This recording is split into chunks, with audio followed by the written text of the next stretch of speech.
Hey, what's going on, everyone? Welcome to another episode of the Etan and Devo Show. We got a special guest. We had special guests at other times, but this is a special guest. This is my brother right here, Kris Joe. He's gonna let us know what he's been doing in the coaching ranks in the community back home in Montreal, and also we're gonna chop it up about the Q's first Binghamton game and preview the Delaware State game coming up. Joe, my guy, what's been Yes, going sir. on, man? Happy to have you here, bro. I'm happy to be here. No question. No question. Been good though. Starting up, we had our preseason as well. We play our first game of the season on Saturday, actually, tomorrow, and so just getting ready for that. In my third year now as an assistant coach at McGill University, it's been fun. Obviously, a lot more losing than I'm accustomed to for the first little bit, but I know that this is part of it. You know what I mean? You can't be good right away. We had to build, and I think we're at a spot now where we've recruited well. We've developed the talent that we had well, and going into this third year, we're ready. You know what I mean? So that's been fun to see the guys get together and work towards a common goal of obviously winning basketball games and leave the egos at the door and making the sacrifices. From everybody's coming from a different place of I was the man somewhere before I got here, but for them to be so young and to be able to understand that winning is the most important thing, it's been great to see. Let me ask you, did you always want to get into coaching? I'm always curious, the guy that was always the plan, or how did that really all just come about?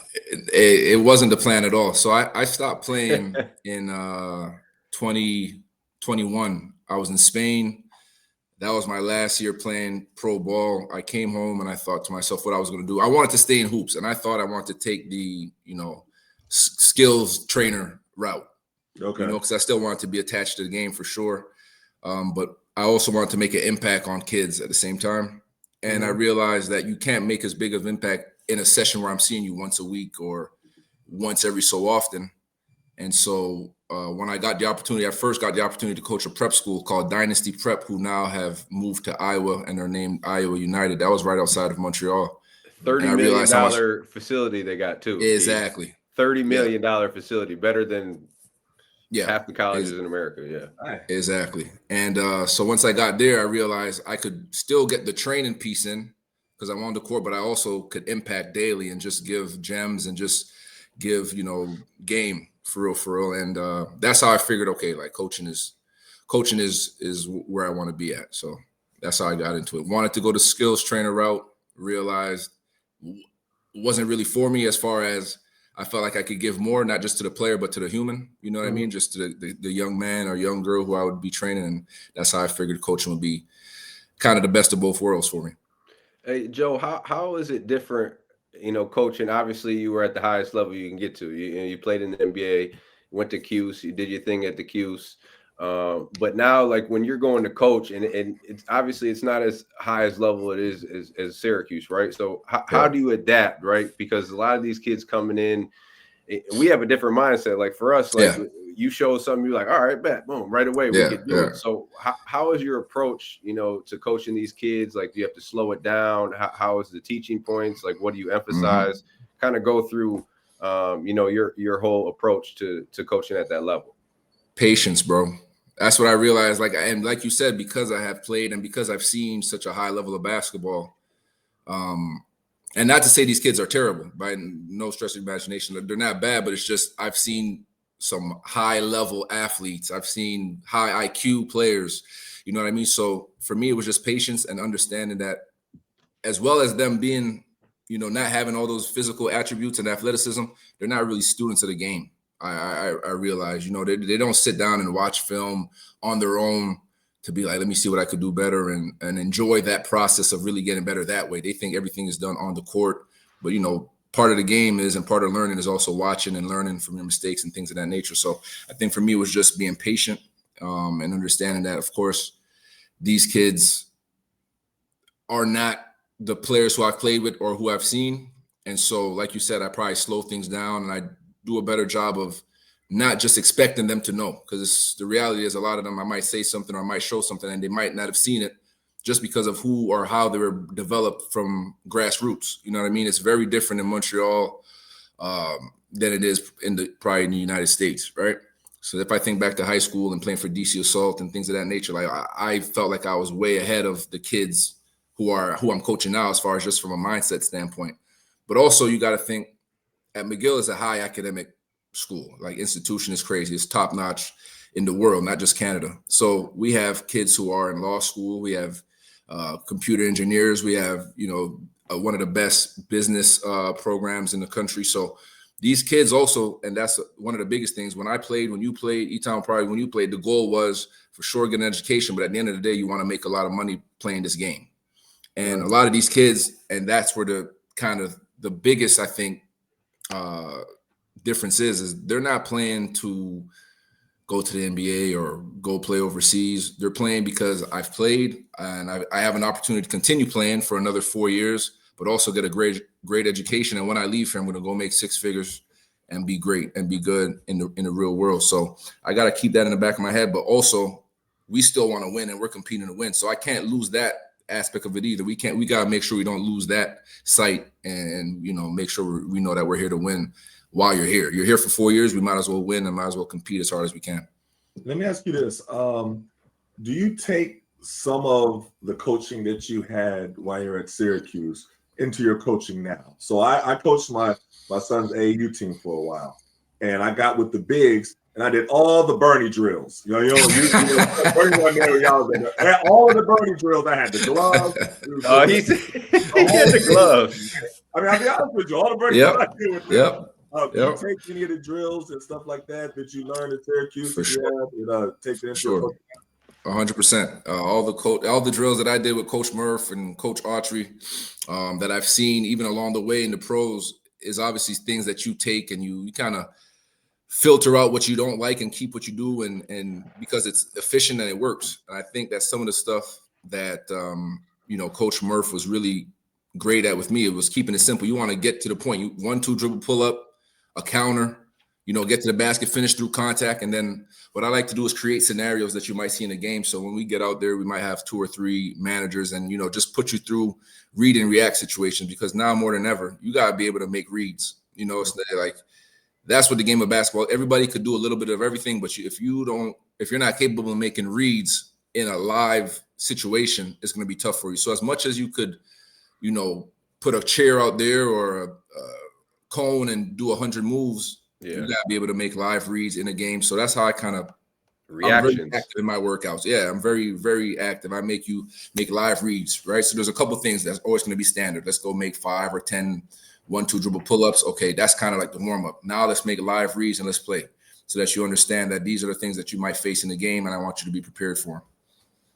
That's what's up. That's what's up. So put on keep your coaching hat on and tell us the evaluation you have of the current Syracuse team. They had a good game last was it Wednesday, and they played well. You know what I mean? Yep. I mean, they were athletic. They were moving. I don't know how many dunks they got. That it was an exciting brand of basketball to see. And afterwards, Coach Red really said, like, this is what we worked on. He was like, I don't know what we was doing the other night, but this right here, this is what we worked on and how he envisioned Syracuse looking. But what have you seen some of our strengths and then also some things we got to work on for the rest of the season? So outside of who we played, I'm not ever too worried about who we played because I'm judging the team and how, I have to hold them to a certain standard. And from what I saw in that game as comparison to what I've seen in the past, like you mentioned, I don't think I've ever seen 10 plus dunks in a Syracuse game in a while, no matter who it is that we play. So we obviously have some athleticism with Kyle out there. We're throwing lobs. We're getting some steals, finishing in transition. When you just look at the team, if you were to press pause, it's like we have a big team. It's 6'6" out there, 6'8". Our George about 6'4", 6'5", right? So we have a lot of size and athleticism out there, and that was the first thing that was glaring. And it kind of reminded me of my times when we played, just being able to run the floor, get out in transition, and get easy baskets, not always having to settle in the half court and set a bunch of screens and run that whole shot clock down. We were able to get steals, get in a transition, and run. Obviously, the 5 turnovers was great to see, which again, it doesn't matter who we play against. We were valuing the basketball, and that's something that we struggle with in the past, is just valuing the basketball and making sure that we're not creating any live turnovers for any teams. Obviously, shooting the ball wasn't great from 3, right? But that's something that, you know, it's part of the game, and we're hoping, and we know these guys are not shooting shots to miss. So, you know, I think we had a couple good looks that just didn't fall and go our way. But outside of that, just the fact that we were active defensively, being able to get out there in transition and get some electrifying plays out there for the fans too. The fans have something to look forward to, I'd say.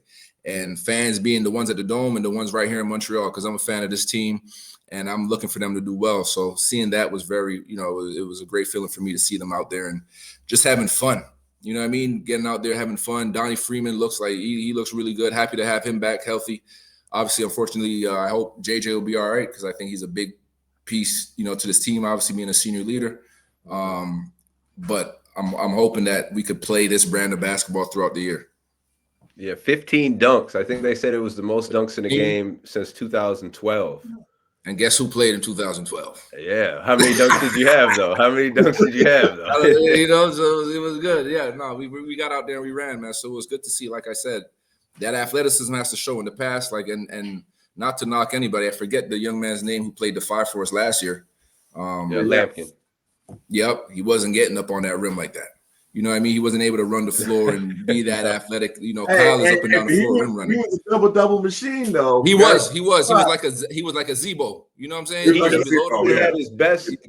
That was his like career year. That was his best season in his whole college career. It just happens. Not knocking his performance. No, he did the best that he could.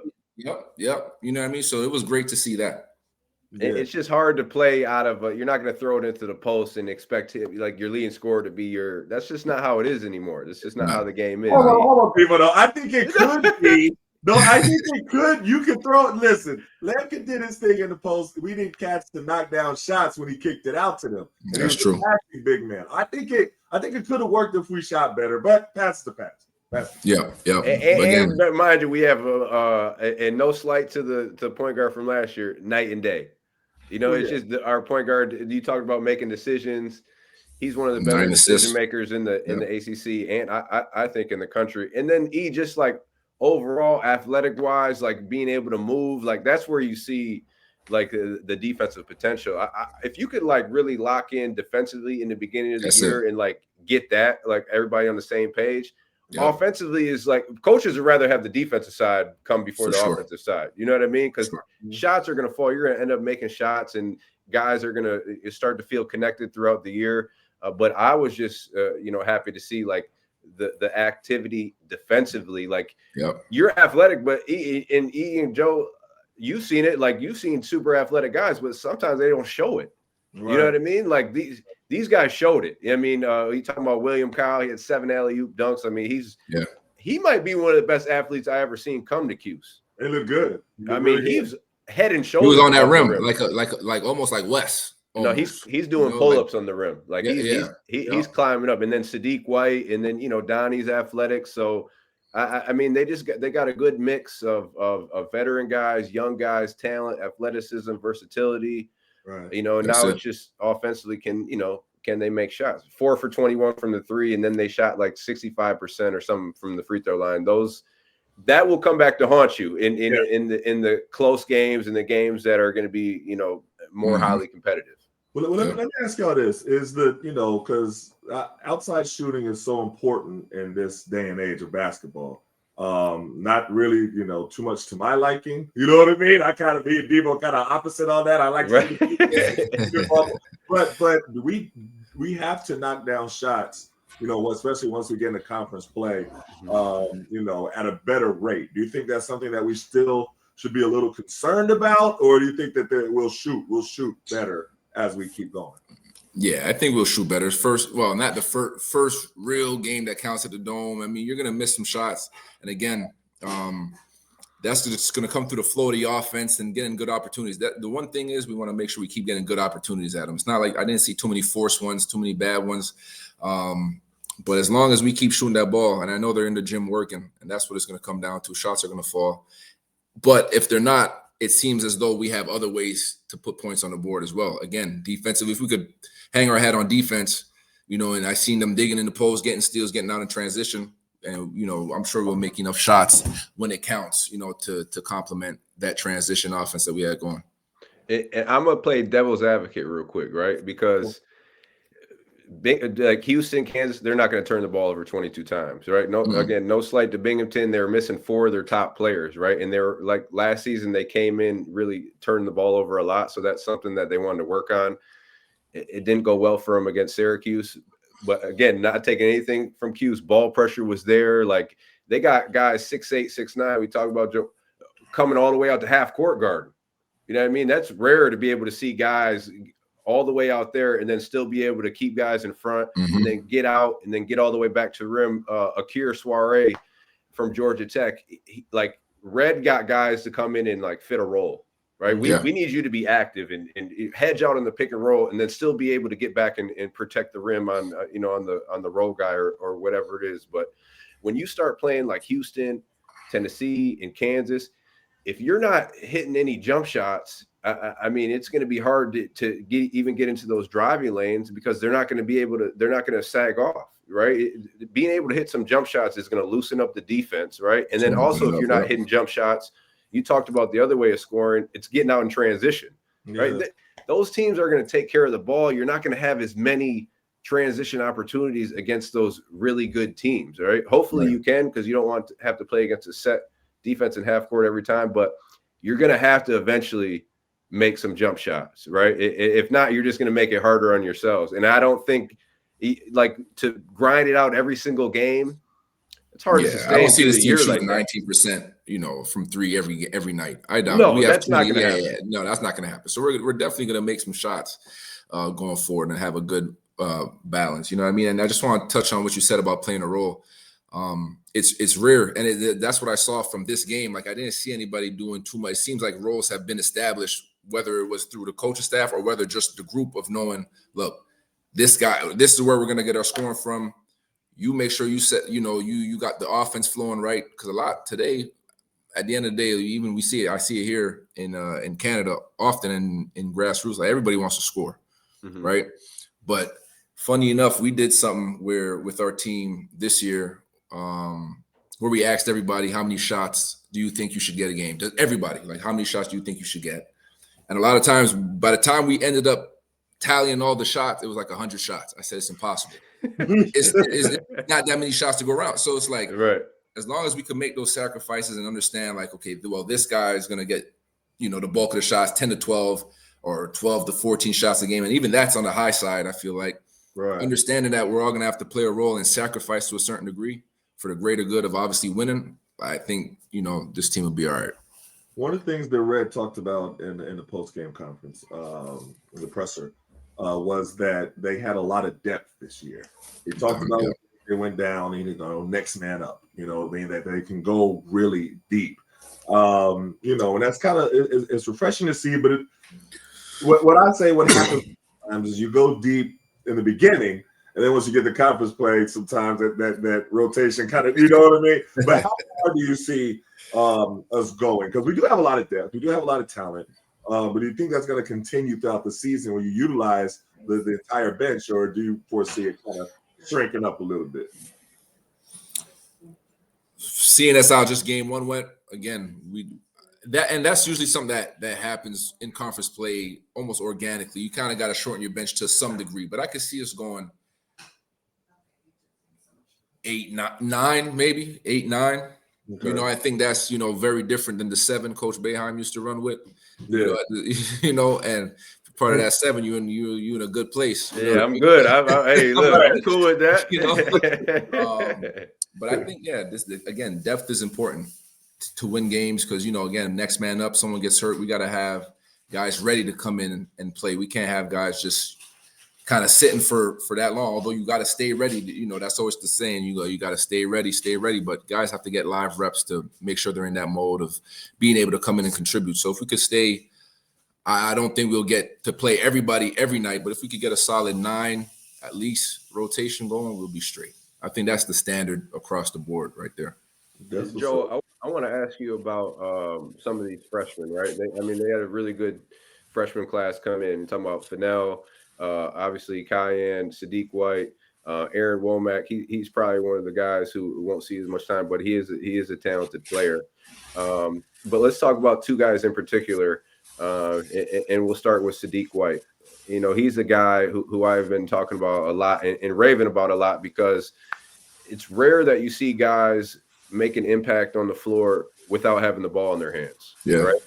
A guy who doesn't need to score to make an impact. Right. Everybody nowadays, you talk about you ask your team, 100 shots is wild. Everybody wants the ball. So, but this guy is making his impact felt first and foremost on the defensive side of the ball. 100%. Like right away, just by flying around activity, he could guard 1 through 5. You see how they're switching, big to big, guard to guard. It doesn't matter. Like, these guys can move their feet and they could guard.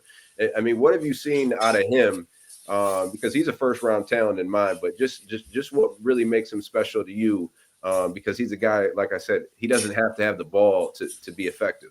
Right. And just like exactly what I would have said, right? His activity level, his willingness to play defense, first of all, like you play defense because it's part of the game, right? That's part of it. But you rarely see someone who enjoys it, or that seems to enjoy it at the level that he does, being able to go out there and switch and know, again, when we talk about roles, this is how I impact winning. And that's all you want to do. Is if you could find a kid who's willing to impact winning in any capacity. If it's just, hey, I'm going to make sure I'm going to rim hard every time I'm on the floor for 5 to 7 minutes. This is my job. I'm going to impact winning this way, because me running might suck in the defense a little bit. Now we get an open 3 in the corner.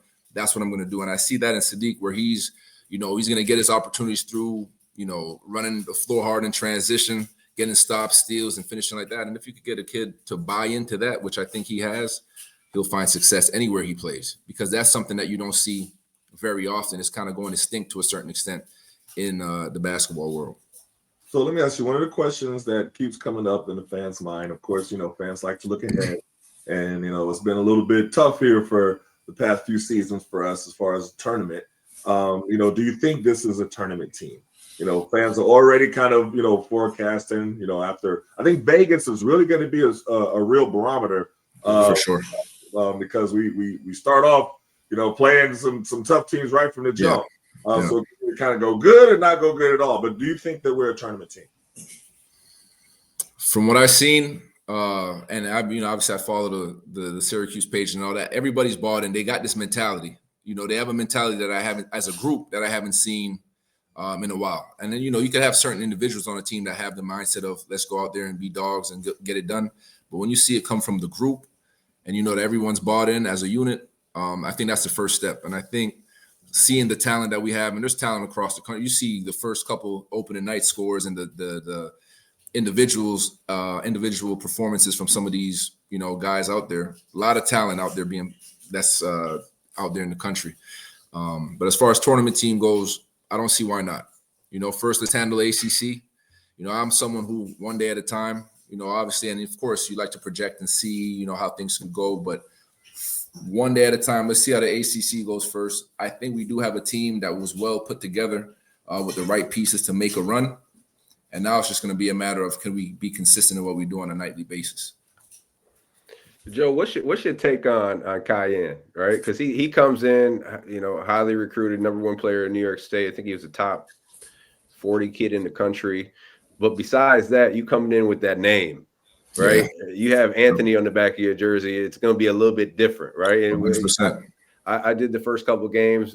I'm sitting across. I see Melo watching, right? And then I do the next game. I'm sitting across. I'm seeing Lala right there, right? Yeah. So, automatically, he has a different attention on him, right? And the expectations are right here. Even though I think, and we talked about this, they're unfair, because you can't compare this man to Carmelo Anthony. He's in a league of his own. He's a Hall of Famer. He's one of the greatest offensive players of all time, period. Top 5, top 10, or whatever. What's your advice to him, going forward with the season, and what have you seen in his game so far that you really like? So first, I used to think, well, I still do think, but I thought of Brandon Trish. I thought being from Syracuse and going to Syracuse must be tough. But being Carmelo Anthony's son and going to Syracuse probably has to be the toughest thing that you could do, because of the comparisons that will be drawn. It has its perks, I bet. For sure. But I think for him is just to drown out the noise and be true to himself. And I think he's been doing a good job of that, honestly. He is talented. He's skilled. I've always said, and these comparisons are always being made. There was D Wade's son, and then obviously Bron's kids, and Melo's kids were playing. And to me, he always had the most feel for the game. You know, there's some kids who are good, but you could tell they train, and I feel like Cayenne had a good feel for the game at a young age where he could make those live reads and just understand how to score the basketball. And that's a talent, you know, that not everybody possesses. So for him, it's just like I said, don't listen to the outside noise. Keep your circle tight. There's going to be good times and bad times. When they're bad, you know, they're going to scrutinize him and probably be hard on him. But at the end of the day, how old is he? He's probably 18 years old, 19 years old. 19, yeah. You know what I mean? So he's a kid just trying to figure it out. You know what I mean? And I'm glad that he was, first of all, making the choice to come here was probably maybe an easy one, but probably in the back of his mind, it's like, you know, that these comparisons are going to be drawn. He knows what he was getting himself into. And obviously his dad is solid as they come. And I'm sure he has a good group of people around him. His circle is good. And I think that's the most important thing is making sure, first of all, the media doesn't get to you, because you're going to have bad games. You're not going to come out. Well, we hope that you score 17 tonight, 15 tonight. That would be great. But the reality is you're going to probably hit a wall at some point. You're going to have a bad shooting night, and immediately they're going to say, oh, he's not all what, you know, that's just how it goes. Yeah. But as long as he stays true to himself and understands that this is part of the game at any level, you're going to have highs and lows. You got to go through the ebbs and flows of the game and understand that, you know, as long as you stay solid, stay in the gym, you'll be all right. So for me, it's just making sure that you don't be too hard on yourself. Obviously, everybody has expectations. Everybody wants to play well, right? Don't get too high. Don't get too low. He has a bodyguard with him, Joe. I just like to tell you that every practice, games, he's ordering his DoorDash. Well, he's definitely well protected. that's what's up. He's all set from that side. That's funny. I mean, I get it. He has a lot, you know, around him, and a lot comes with that. You know, so everywhere, even going to classes, got a bodyguard too. You know, I don't know about all that. That'd be crazy. Right outside the door. Sit in class with him. Hey, who's this a new student? No, he's 55, but he's with me though. Right, that's tough. All right, so last question. We appreciate you coming on and chopping it up. No problem. What would you say to the fans? Because we we lost the fans very early last year. You know what I mean? Very, very early, and and rightfully, I understand the fans' frustration. I mean, we haven't been to the tournament in 4 years. Yeah. That's a long drought for a program like ours to not go to the tournament. So I understand the expectations, I understand the frustration, the anger, everything like that. But this season, this could be the season. But should fans just be patient, not to panic if we do drop one, or not to panic if we have a bad shooting night or stuff isn't going right. What would be your advice to the fans? That's exactly it. And I remember getting on here and having these same conversations, and the fans would be like, "Oh, we got to get Boeheim out of here. This is the worst team ever." It's like I get it. I get the frustration, like you just said. Yeah, I get the frustration, but you got to be patient. I understand the 4 years. I understand the drought, everything. I truly do, because myself included, I would love to see Syracuse in the tournament. Even then, Joe, we just when you got in, it wasn't like you snuck in. Yeah, no, for sure. It wasn't. I want to see where we're like we in there. Like it wasn't. You know what I mean? No doubt. And so I think for sure, one game drop. Don't panic. You know what I'm saying? It's not time to hit the panic button after one game or one bad outing. That's just part of the game. You know what I mean? But I do see this team, and I do have a lot of confidence in the coaching staff. I have a lot of confidence in the players who are there, and just the way that they're playing basketball. So far this season, it seems as though they have the potential for sure. This is a game where we're basing a lot on potential, whether it's players being drafted number one or what. It's all about potential, and this team definitely has the potential to be really good and get into that tournament without having it to be a bubble watch or whatever the case is. I think that this team, if we do what we're supposed to do, we'll be fine. And to the fans, again, be patient. Be patient. I got one more question before you hop off, Joe. And because we get a lot of Cuse fans that watch this. I mean, there's a lot of people throughout the country that watch this, but for the Cuse fans, we're gonna bring it back a little bit to when you was playing, right? Give me, and I know you have a lot of them. Give me your favorite moment in a Syracuse jersey. One that really it went boom right when I said that, it was the first one that came to your mind. Well, for sure, it's Villanova in 2000 and my sophomore year, so 2009. We played Villanova, and the winner of that game would have been the outright, number Big East winner. And I think that was at the time the biggest on-campus crowd in NCAA history. Can't remember. I think it was 34 and change. You know what I mean? So it was a big game. ESPN. You had Bill Raftery. All them guys was in there. It was great, and it was supposed to be a close one. According to ESPN and the analysts and all that stuff. But we put in some work that night, and it was just a great feeling to have the dome and seeing that many people come out and support, and just the magnitude of the game because of what it meant for the winner for that game. It was big time. But like you said, I have so many, but that one was the first one that popped up in my head when you asked me. That was a great game. A great year for us. Again, that was a great team with Andy Routins, Scoop, myself, Rick, Arenze, Wes Johnson. You know what I mean? So that was a really, really good team, a good, exciting team to play for, and obviously great fans to play in front of. So that was definitely one of my top moments in Syracuse history. Devo, what was your favorite moment? I think I probably know, but what was your favorite moment? I can't. If I said something different, it'd be I'd be disrespecting the game, man. But 6 OT. I mean, it gotta be. That's. I think I get asked that question. I mean, every other week. About, hey, 6 OT game. That was your favorite game, right? Of course it was. I mean, I got to jump up on the table at Madison Square Garden. I tell this to everyone. Not only is it the greatest venue in the world to play basketball in, and we've all played in there, and it's like you on a stage. It's totally different than playing anywhere else in the world. I played all over the world. We all have. New York City, Madison Square, totally different. But think about everything else that has been under, as far as like the fights. You talk about Michael Jackson, Muhammad Ali, the comedy shows, Richard Pryor, like all these guys were right there. And then I was able to do that and then jump up on the scorer's table and then talk myself a little bit to everybody out there and, represent Syracuse. That was, for me individually, personally, that was like a iconic moment in my life. So to be able to do that, have the opportunity, represent Syracuse and go crazy real quick in front of the fans, and then be humbled and get set back down because, and have to go through 6 of them. It wasn't. It didn't even count. So and look, Joe was a freshman at the time, and he had to come in. What overtime was it? Fourth? Right, third.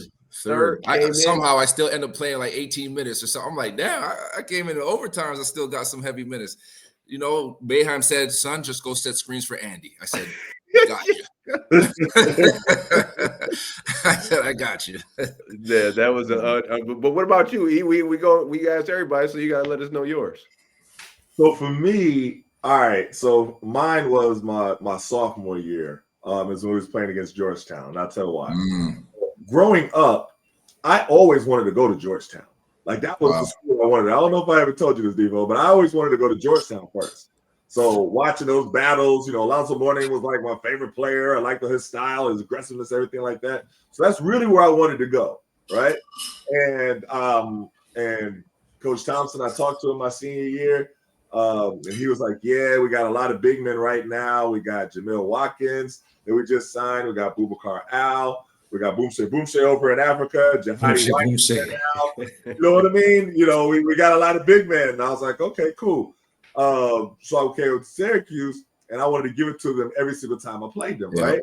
But my freshman year, I was playing behind Otis. So, and I'm sure you heard this, Devo. So in that game, my freshman year, we played Georgetown in the Dome. This is the Donovan McNabb game, right? When he came in and was balling. So I hadn't played for a long time, right? But Otis got in foul trouble, and Elver Ovechina was gone. Like he had to go back to Bosnia because it's with his family, right? So Coach threw me in, and I came in, and I remember Coach Thompson looked at me. He did some signal, and they passed the ball to Jahadi White every he told Jahadi to go dunk on me. That's what he told him to do. Literally, every time down the court, it was a pass to Jahadi. And Jahadi, y'all don't remember, he was 300. Jahadi White. That was a big boy. No, I remember that. He was a monster, right? Yes. So that game, I set the Syracuse record, I think I still have it, for quickest foul out ever. I was hurt. But people back home was talking about me. They all tuned it in because they all Georgetown. So they all tuned. They're like, You know what I mean? My boys, we all kind of, yeah, your boys do. And so it's funny. So the sophomore year, things changed. And I'm starting now. Otis is gone. And we came down into DC. And I gave Georgetown the business. Like it was all hard, angry dunks, like 6 blocks. I had like 23 points. Like I was killing, right? So right after the game, the beeline right up to Coach Thompson, right? Like they all line up and he's first. I did a beeline right up to him, shook his hand, and I said, "You could have had me." And then I walked on off. That was the best feeling for me. I got to say honestly, that was after that moment. Vindicated. Yep, that's what's up. So I being here with the Wizards, I connected with him, and he tells the story all the time. You know what I mean? Like all the time, and he was so mad after that because we really did give him the business. So that was my moment for me.